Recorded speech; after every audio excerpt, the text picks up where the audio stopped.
जय श्री राम दोस्तों, आप सभी का स्वागत है स्पूकी इंसिडेंट्स पर। मैं हरीश हरपाल आज आपके लिए एक बेहद खौफनाक और सच्ची घटना लेकर आया हूं। यह कहानी हमें हमारी सब्सक्राइबर अनामिका ने भेजी है।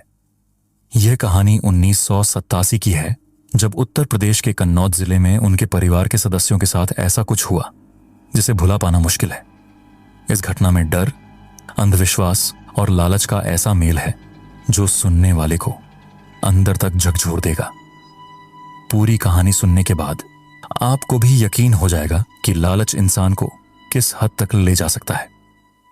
1987 की बात है। अनामिका ने बताया कि उनके परिवार की पुश्तैनी जमीन गांव के बाहरी इलाके में थी। यह जमीन बेहद शांत इलाके में थी, जहां दिन के समय भी कम ही लोग आते जाते थे। उनकी मां के ताऊजी और उनके दोस्त राजन अक्सर शाम के समय खेतों में फसल देखने जाया करते थे। दोनों बहुत अच्छे दोस्त थे, यहां तक कि जब भी कोई परेशानी आती तो ताऊजी और राजन एक दूसरे के साथ खड़े होते थे। एक दिन राजन किसी जरूरी काम के कारण खेत नहीं आ पाए। ताऊजी ने सोचा कि वे अकेले ही खेतों का निरीक्षण कराएंगे।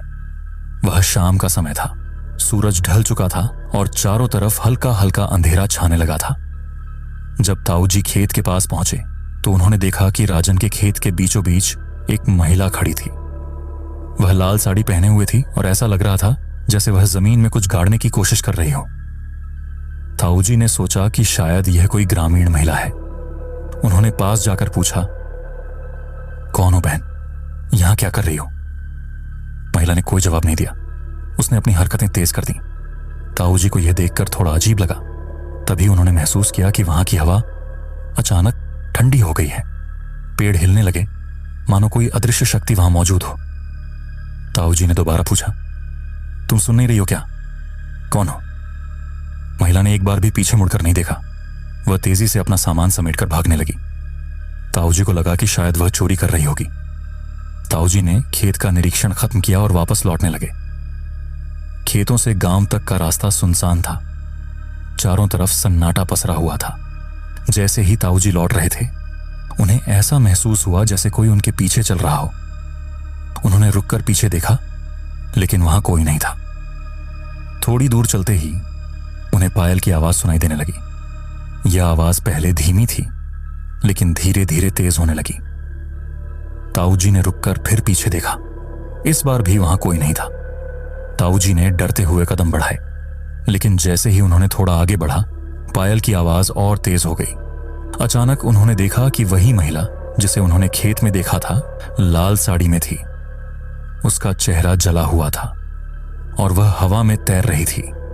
उसकी आंखें सीधी ताऊजी पर थीं। ताऊजी डर के मारे वहीं गिर पड़े और बेहोश हो गए। अगले दिन गांव के कुछ लोग ताऊजी को खेत के पास से उठाकर उनके घर ले गए। होश में आने के बाद ताऊजी ने अपनी इस घटना को राजन को बताया। राजन ने इसे मजाक में लेते हुए कहा, यह सब आपका वहम होगा, ऐसा कुछ नहीं होता। कुछ दिन बाद राजन अपने खेत में गए। उन्होंने देखा कि खेत के बीच में जमीन पर कुछ काला कपड़ा नजर आ रहा है। राजन ने उसे बाहर निकाला। काले कपड़े के अंदर एक मिट्टी का मटका था। जब राजन ने मटके को खोला तो उसमें से सोने की चूड़ियां, सिंदूर और मेकअप का सामान निकला।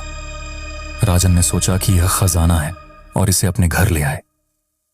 उस रात से राजन के घर में अजीब घटनाएं शुरू हो गईं।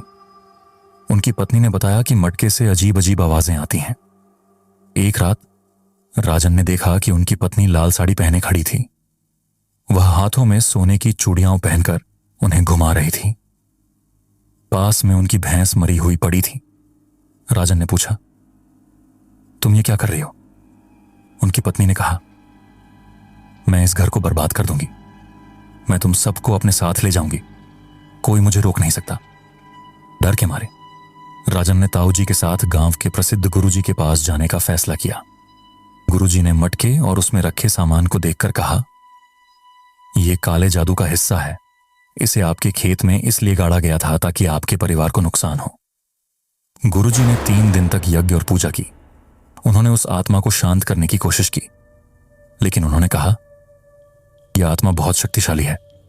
यह लालच का परिणाम है। इसे हटाना आसान नहीं होगा। गुरुजी ने अंत में कहा कि इंसान को अपने लालच पर काबू रखना चाहिए। यह घटना हमें सिखाती है कि लालच और अंधविश्वास हमेशा बर्बादी का कारण बनते हैं। दोस्तों, अगर आपके पास भी ऐसी कोई सच्ची घटना है तो हमें स्पूकी इंसिडेंट्स पर भेजें। मैं आपकी कहानी को इसी तरह प्रस्तुत करूंगा।